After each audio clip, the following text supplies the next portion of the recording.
Impact segment tonight, the unending debate over replacing Obamacare. The left hates the new Republican plan, and some on the right despise it as well. In the middle of the folks being barraged with nonstop propaganda. Joining us now from Austin, Texas, Karl Rove.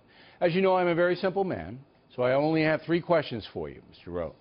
The first one is, why exactly do some conservatives object to a Republican proposal on health care? Yeah. Well, look, there are several kinds of objections. Some people don't want to have a replacement. They want to have just a repeal. Why not go vote back and pass the measure that was passed in January of 2016 by the House and Senate, and it was then vetoed by President Obama? That was a repeal-only measure. So they say, let's just pass that, kill the system entirely, and then take our time at replacing it. All right, let me stop you there. If that happens, then people who are getting health insurance cease to get it, right. And there's anarchy and chaos within the medical community. So that doesn't make a lot of sense to me. Second reason. No, and it doesn't make a lot of sense to me. In fact, remember, we said for years, repeal and replace. So some people say, okay, well, let's replace it, but we'll do the repeal first, and we'll come back and do the replace later.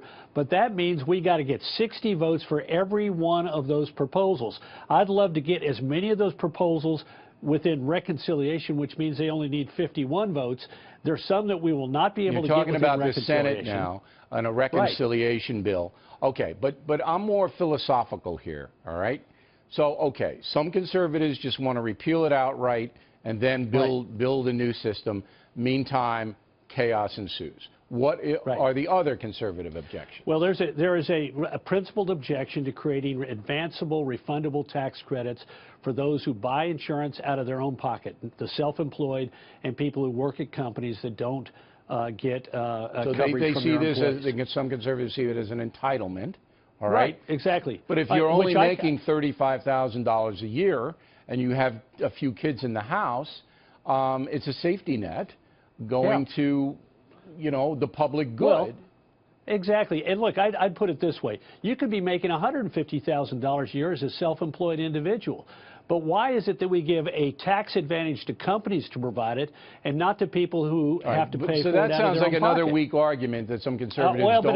but it's a big one in some people's minds. My view is I accept that you don't want the new entitlement, but if you're going to be consistent, then you've got to say that you're in favor of repealing the tax advantage that is given to companies that provide insurance. Is there anything else that the right doesn't like about the Republican You know, a lot of this stuff is just, some of it strikes me as goofy. I was listening to one of the leaders today say, how dare they have in the replacement measure that the Republicans have in the House, that if you don't have insurance and you wait until you get sick and you show up and say, under the law, no pre-existing conditions, you can't be denied coverage, but insurance companies are allowed to charge you up to 30% more if you haven't been under continuous coverage. And they're saying, how dare they do this? Well, I'm sitting here saying, look, if I'm prudent and I buy insurance to cover my family and I'm paying into an insurance pool and you're being irresponsible and not purchasing insurance until you get sick, why should you get the same price as me? Okay. We don't do that in a bunch of other things. I think that's a good point,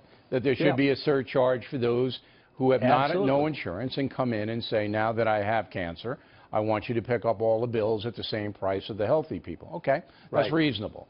Now, if you were advising President Trump, as you did for Bush the Younger, all right, he's got to go out and he's got to convince his party to pretty much support it down the line and win over a few Democrats in the Senate. So what do you tell President Trump to concentrate on? Well, I think he's doing it the right way. He's got Tom Price, who knows this bill inside and out, and he's working with the Republican leadership in the House to keep an open line of communication to critics who are looking for a way to be supportive by making changes in the bill. And if that process goes forward, then good things can happen because Price knows the bill. All right, so Price is the point man, but Trump is the power. He's the power. You got to. He's the that's right. But you got to have a guy who does a lot of the groundwork on it and says, Mr. President, here's where I think we got a deal, but we need you to be involved in helping sell that deal. Last question from the simple guy: will the new Republican health care bill, no matter what shape it takes, because we assume it'll change, pass? Prediction. If I were a betting man, I'd say yes, but there's going to be a column in the Wall Street Journal I'd draw your attention to on Thursday morning that's going to examine this question in detail.